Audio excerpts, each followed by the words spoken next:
estarmos diante do portal em que podemos nos apropriarmos dos benefícios da palavra do Senhor. A irmã fez a leitura no livro de Efésios, capítulo 6, e quero me ater ao versículo 18. Orando em todo o tempo, com toda oração e súplica no Espírito, e vigiando nisso, com toda perseverança e súplica por todos os santos.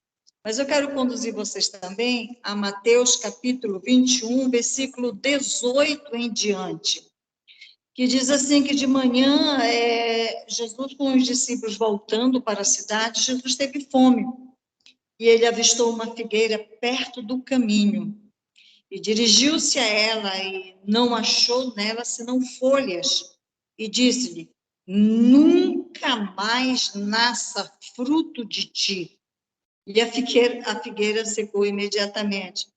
Os discípulos, vendo isto, maravilharam-se e disseram: como secou imediatamente a figueira?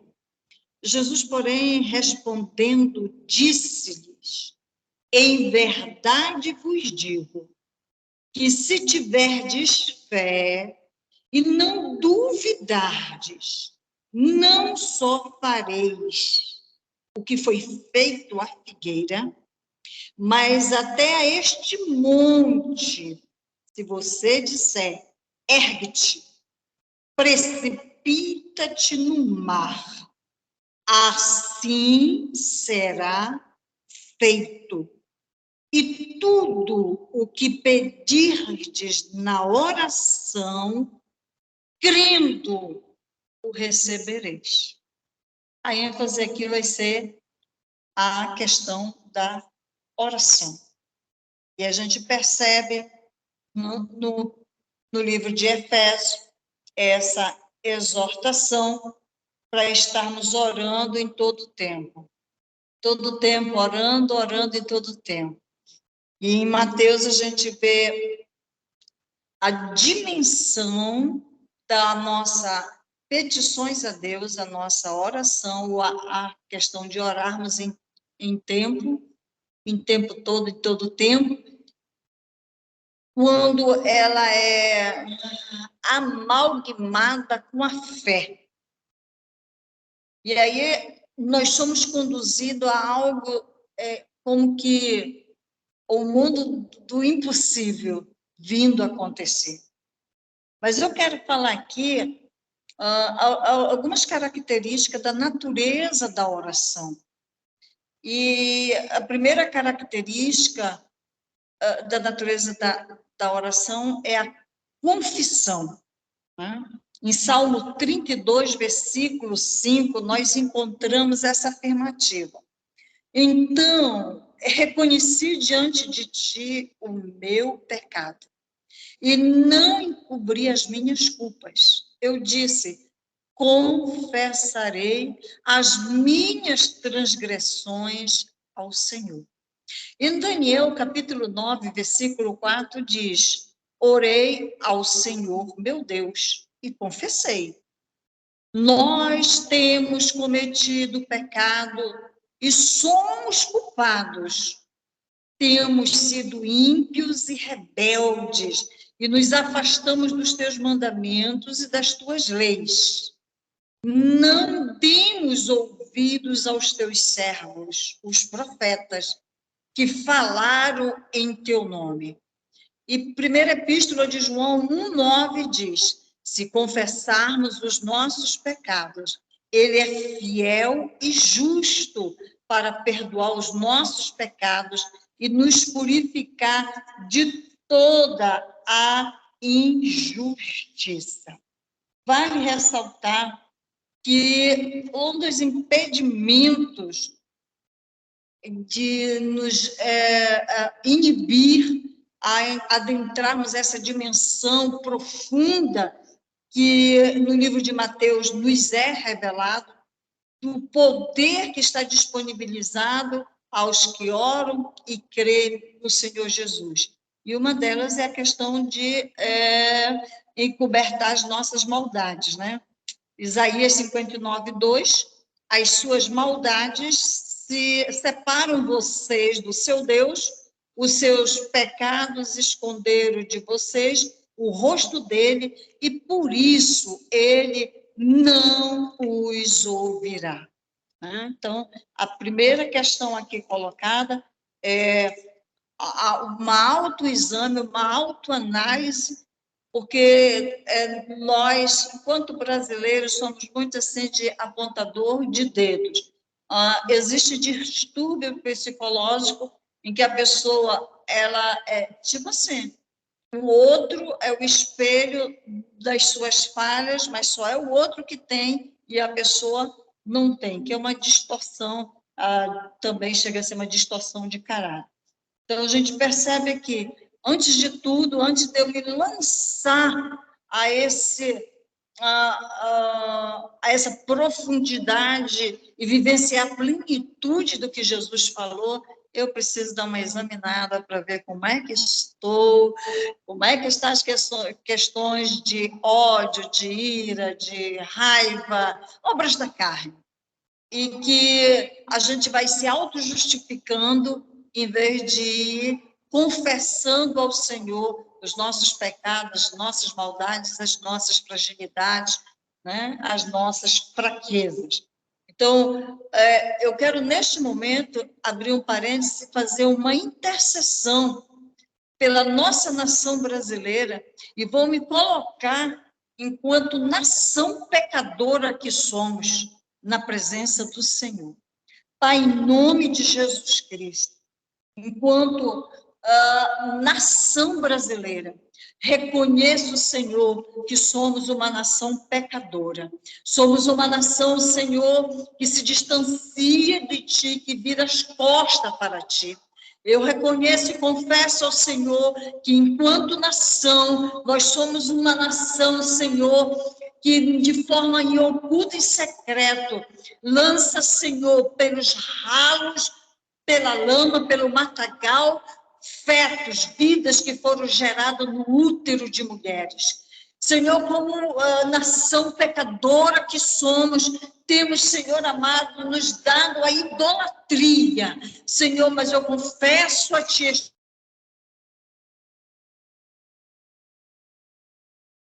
Deus Pai, enquanto nação pecadora, Senhor, eu confesso a Ti todos os níveis de carnalidade, de, Senhor, entregas aos espíritos imundos, como nação pecadora, Senhor. Eu revelo, Senhor, as nossas culpas em relação, Pai, aos homicídios, aos roubos, à corrupção na nação brasileira. Nós, Senhor, enquanto nação, somos uma nação pecadora, nós merecemos o juízo, nós merecemos, Senhor, sucumbir, Pai, mas eu apelo a Tuas misericórdias, porque eu estou diante da Tua palavra que diz para confessarmos a Ti os pecados que temos cometido. E eu estou aqui enquanto nação, representando a nação brasileira, confessando o pecado desta nação, Senhor, porque temos sido uma nação ímpia, temos sido uma nação rebelde, temos sido uma nação que se afasta dos Teus mandamentos, que se afasta das Tuas leis. Senhor, somos uma nação que temos tapado os nossos ouvidos, Senhor, aos Teus servos, aqueles que são, Pai amados, os ministrantes da Tua palavra, os portadores das boas novas. Enquanto nação, nós nos encontramos nesta situação, Senhor, mas acredito que o Senhor é fiel e justo para perdoar os nossos pecados enquanto nação, Pai, em o nome de Jesus. Alguém pode dizer amém, levantando a sua mão? Amém, aleluia. Glória a Deus. A segunda característica da natureza da oração é a comunhão. Eu ouvi aqui, no momento que eu entrei, alguém fazendo menção sobre quão bom e quão suave é a comunhão, né? O vivermos em união.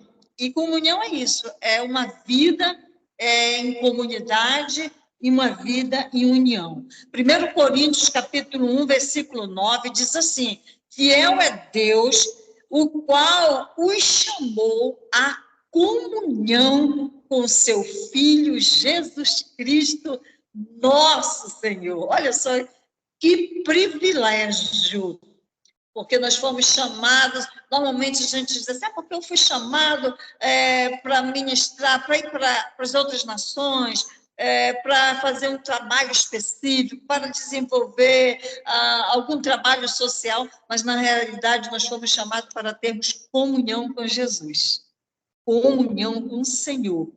Aleluia. 1 João 1,3 diz, nossa comunhão é com o Pai e com seu Filho Jesus. 1 João 1,7, se andarmos na luz, como Ele está na luz, temos comunhão uns com os outros, e o sangue de Jesus, seu Filho, nos purifica de todo pecado.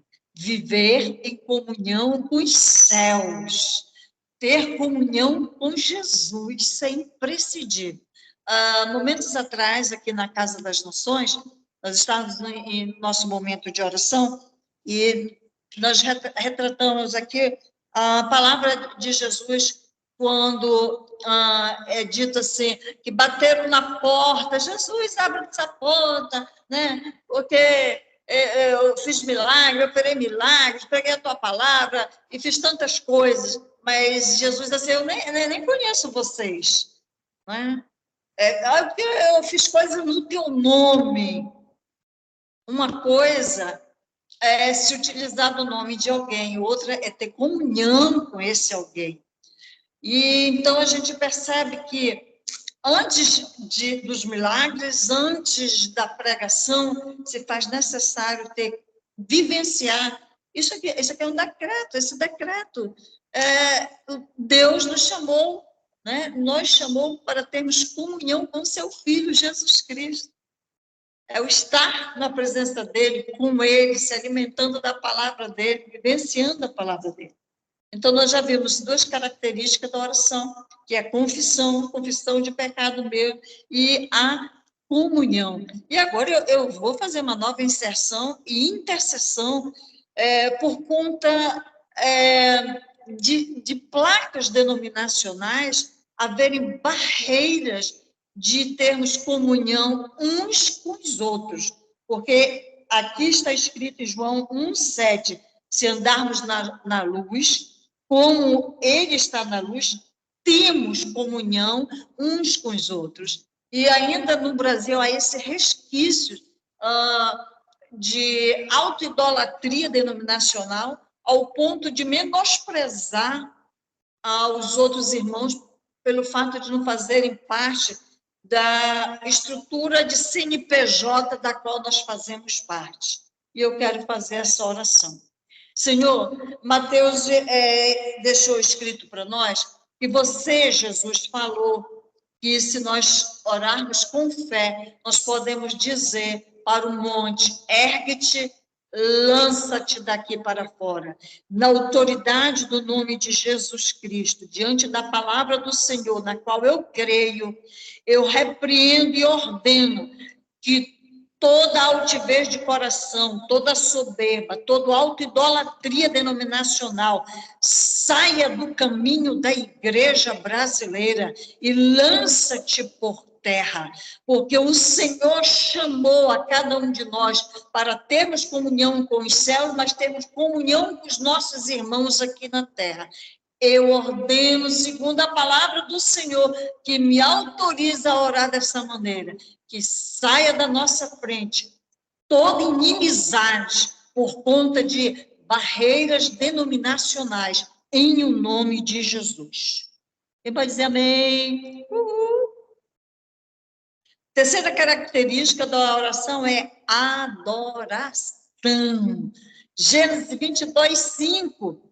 Disse Abraão a seus servos, fique aqui com o jumento, enquanto eu e o rapaz, Isaque, vamos até lá.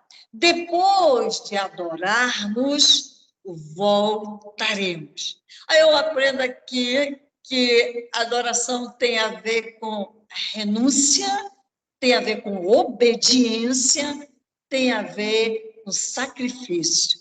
Gênesis 24, 26, 27, Eliezer, então ele curvou-se em adoração ao Senhor, dizendo: bendito seja o Senhor, o Deus do meu senhor Abraão, que não retirou sua bondade e sua fidelidade do meu ser.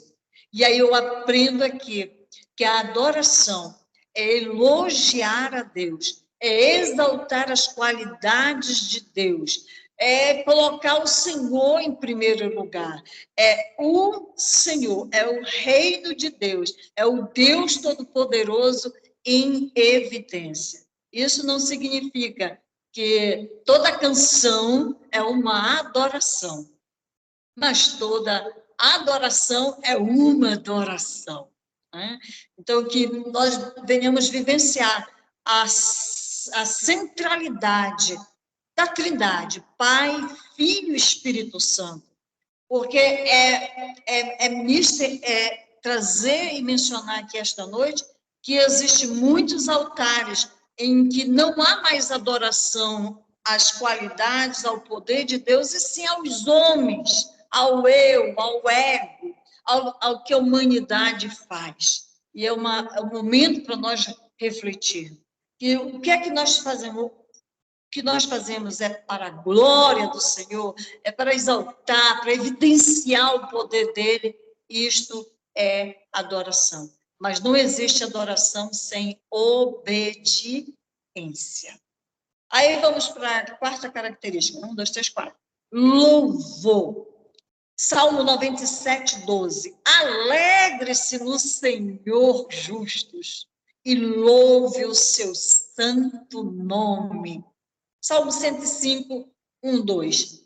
Dêem graças ao Senhor, proclame o seu nome, divulgue os seus feitos entre as nações, cantem para ele, louvem-no, relatem todas as suas maravilhas. Assim, a adoração, ela não se restringe à musicalidade, o louvor que tem a ver com a musicalidade, e na musicalidade, Deus tem que ser o centro.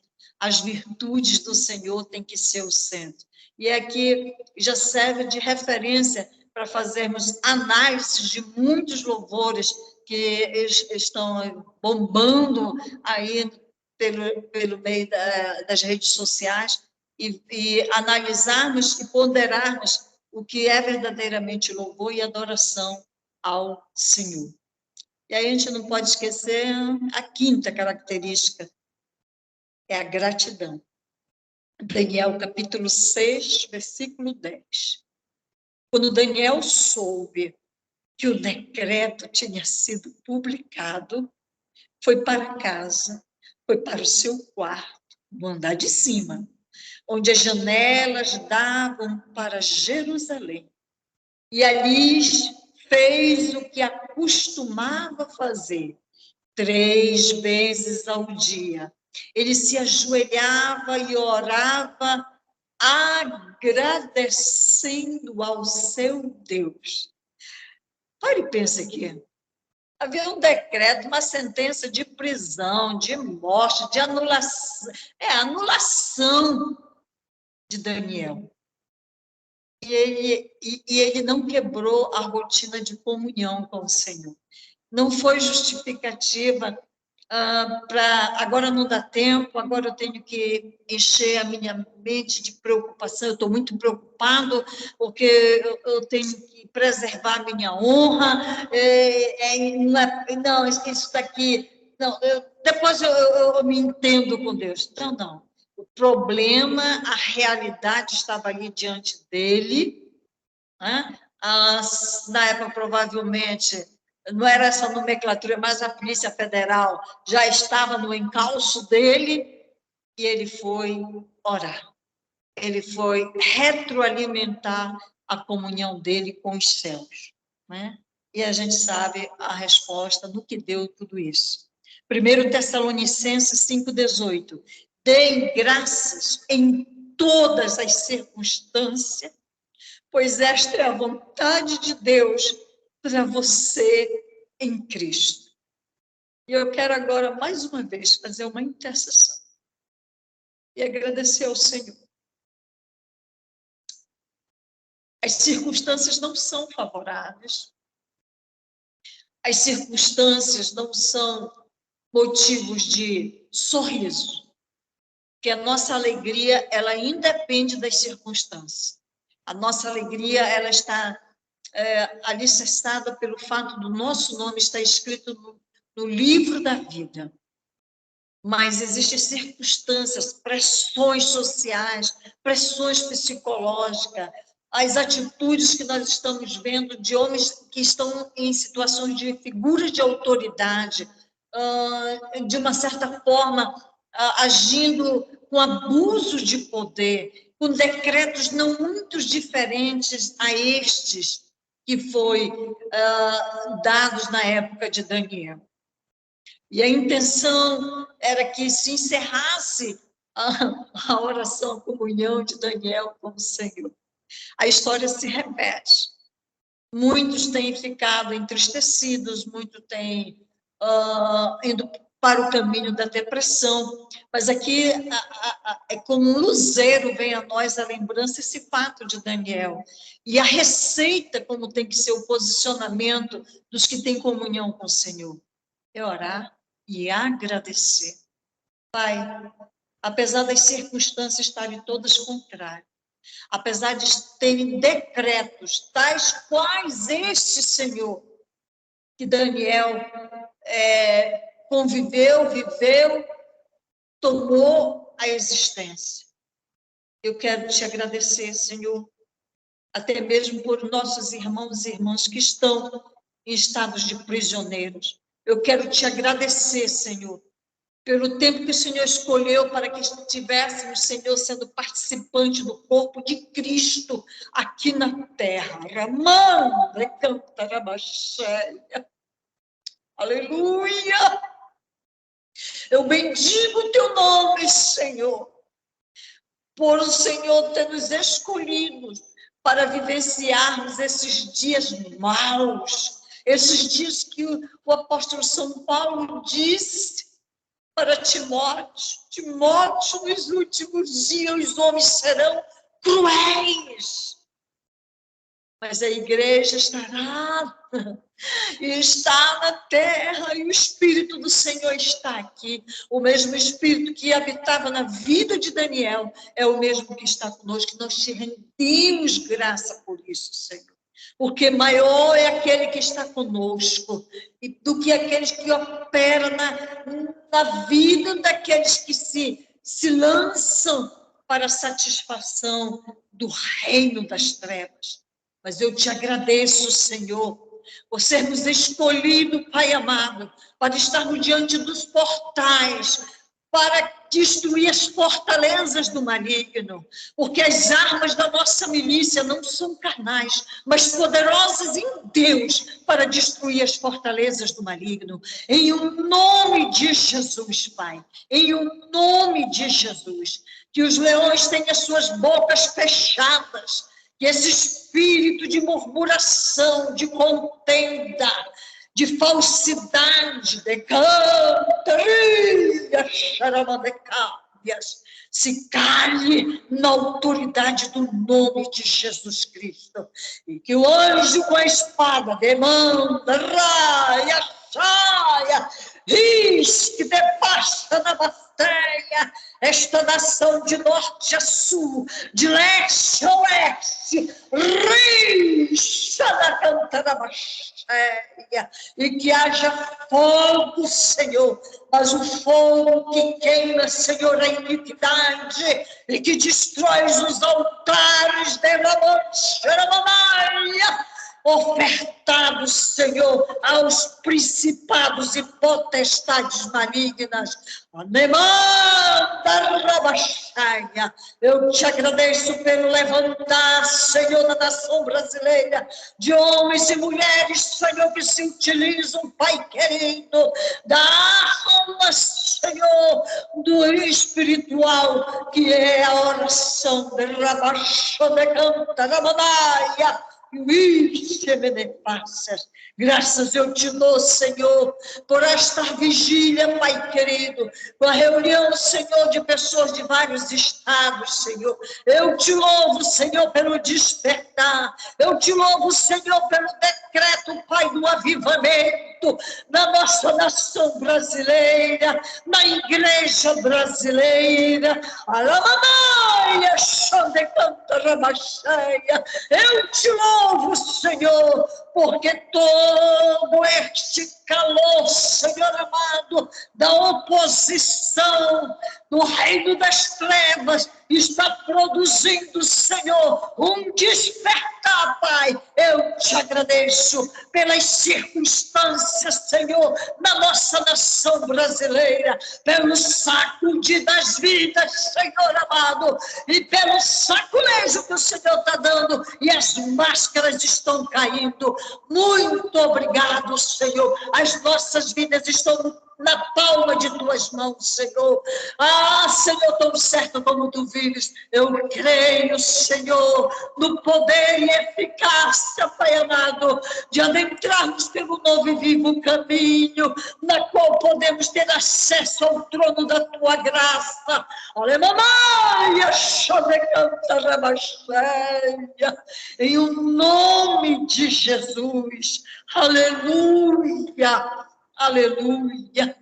Então, podemos ver também aquilo que eu já fiz na prática, e que aí eu creio que deva ser a nossa sétima característica da oração, que é a intercessão.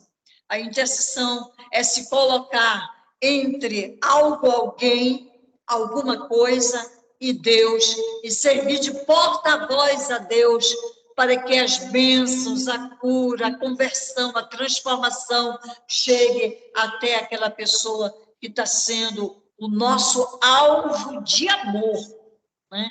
Porque para se interceder, para sair deixa eu ver qual que é a palavra, para sair do nosso território e se importar com alguém que não está inserido no nosso território familiar. É só o amor de Deus que faz isso. Então, a gente vê em 1 Samuel, capítulo 12, versículo 23. Longe de mim esteja a pecar contra o Senhor, deixando de orar por vocês. Jeremias 29, 7. Busquem a prosperidade da cidade, para a qual eu os deportei, e ore ao Senhor em favor da cidade, porque a prosperidade de vocês depende da prosperidade da cidade. Romanos 10, 1. Irmãos, o desejo do meu coração e a minha oração a Deus pelos israelitas é que eles sejam salvos. Colossenses 4:12. Sabe, Epáfras, ele está sempre trabalhando por vocês em oração. Colossenses 4:12, Paulo falando sobre o seu auxiliar Epáfras. Não fez muita coisa, não. Ele apenas orava pela igreja, batalhava em oração pela igreja do Senhor. Eu quero que ser obediente ao Senhor e orar. Eu quero orar pela minha cidade, a cidade de Macapá, que é conhecida com um índice elevado de suicídio, um país, um estado, no caso do Amapá, que tem baixos índices de educação, de economia. Aqui se depende quase que exclusivamente de empregos dentro do contexto público. Existe, claro, lojas, empresas, mas com a realidade atual está fazendo com que muitos jovens migrem para o sul do Brasil e, por causa de uma herança política de não haver políticos que amem esse estado, que amem essa cidade. Pai, eu venho orar nesse momento, e você pode aí orar pela sua cidade. Eu venho na tua presença, Senhor, buscar a prosperidade da minha cidade. A prosperidade econômica, sim. A prosperidade educacional, sim. A prosperidade de geração de emprego e renda, sim. A prosperidade, Senhor amado, empresarial, sim. Mas também venho buscar, Senhor, a prosperidade espiritual do nosso estado. Eu venho buscar prosperidade no caráter, Senhor, dos amapaienses e dos que habitam aqui. Eu venho buscar, sim, a prosperidade, Senhor amado, da tua igreja, Senhor, nesta cidade, que é a capital do nosso estado, Senhor.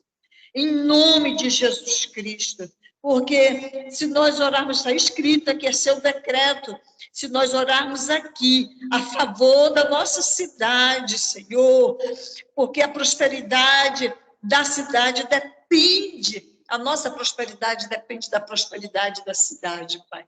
Então, eu venho rogar ao Senhor que os portais do céu se abram, uma nova história, Senhor, para a nossa cidade de Macapá, esteja sendo escrito, esteja havendo decreto nos céus, que venha estar havendo mudança, Senhor, nas pessoas que estarão concorrendo, Senhor, seja para a prefeitura, para as câmaras de vereadores, daqui a 2 anos, Senhor, para a Assembleia Legislativa, para o governo do Estado. Senhor, dá-nos homens e mulheres que tenham caráter, que tenham temor a Ti, que respeite, Senhor, seus pais, que respeite a família, que haja prosperidade, Senhor, na nossa nação brasileira, Pai. Em nome de Jesus, eu sei que nós não merecemos, eu sequer mereço que o Senhor me ouça, por isso eu apelo às tuas muitíssimas misericórdias, Pai, em o nome de Jesus, Pai. Eu oro por Israel, Senhor, assim como Paulo pediu oração, Senhor, para que eles fossem salvos, haja salvação para os israelitas, Senhor, haja conversão, haja revelação que Jesus é o Filho de Deus, em o nome de Jesus, Pai, em o nome de Jesus. Aleluia! Mais uma característica da oração é a súplica. Salmo 106, versículos 4 e 5. Lembre-te de mim, Senhor, quando tratares com bondade o teu povo. Vem meu auxílio quando salvares, para que eu possa testemunhar o bem-estar dos teus escolhidos. Salmo 130, versículo 1. Das profundezas clamo a ti, Senhor. Das profundezas, Senhor, eu clamo a ti, Senhor. Ouve a minha voz. Hebreus 5:7. Durante os seus dias de vida na terra, Jesus ofereceu orações e súplicas em alta voz e com lágrimas, aquele que o podia salvar da morte. sendo ouvido por causa da sua reverente submissão. Aleluia. Aí agora, eu vou orar por mim, aí você ora por você. Senhor, eu me lembro nesse momento quando Jesus estava na oração, dizendo a ti, Pai, se possível for, passa de mim esse cálice. Ele estava orando por ele estava orando, mas ele disse a ti, mas que não fosse conforme a vontade dele, mas sim a sua. Então eu vou orar assim, Senhor, venha o teu reino sobre a minha vida, minha casa, minha família, minha descendência. Venha o teu reino, Senhor, e seja feita a tua vontade. Olha para toda essa situação, Senhor, na justiça. Venha o teu reino, seja feita a tua vontade, Senhor, porque a tua vontade é boa, Senhor. A tua vontade é boa, Pai. Eu rejeito, Senhor, toda manifestação de célula cancerígena no meu corpo. Eu rejeito, Senhor, os espíritos de doença, de enfermidade. Eu rejeito, Senhor, a falência dos meus neurônios. E eu peço socorro a Ti, Senhor. Abençoa-me, Senhor, com uma saúde plena, Pai, para que o tempo que me resta aqui na terra não seja, Pai amado, vivenciando um obstáculo com as enfermidades, mas vivenciando plenamente do Teu poder, da Tua graça e da Tua misericórdia, Pai. Em nome de Jesus. Amém? Aí a gente vai encerrando, né, por aqui, mas teríamos ainda que falar sobre as bases da oração, é muito assunto. Mas eu decido parar bem aqui, e na próxima vigília, próximo momento de oração, a gente dá continuidade e vai falar sobre as bases da oração. Mas para você que está participando diretamente, aqui pelo Skype, né, seja aparecendo ou só ouvindo, que oração a igreja precisa sair da parte teórica e ir para a prática. E quando você vai para a prática, tudo que você faz é orando. Né? Eu estava fazendo um biscoito amanteigado, é uma encomenda, Senhor, me ajuda, né, para que saia perfeito, para que saia gostoso. Né? Assim, um exemplo, está em casa varrendo, Senhor, vai, assim, como eu estou varrendo essa casa, pega, sabe aquela tua vassoura, Senhor, dá uma varrida também, Senhor, em tudo aquilo, todo o pó que a gente não percebe. Então, está no trânsito, tudo é motivo para nós estarmos conversando, seja a formatação de adoração, de louvor, de súplica, de intercessão. E é isso aí. E eu quero agradecer por mais uma vez essa bondade e misericórdia de estar participando aqui com vocês.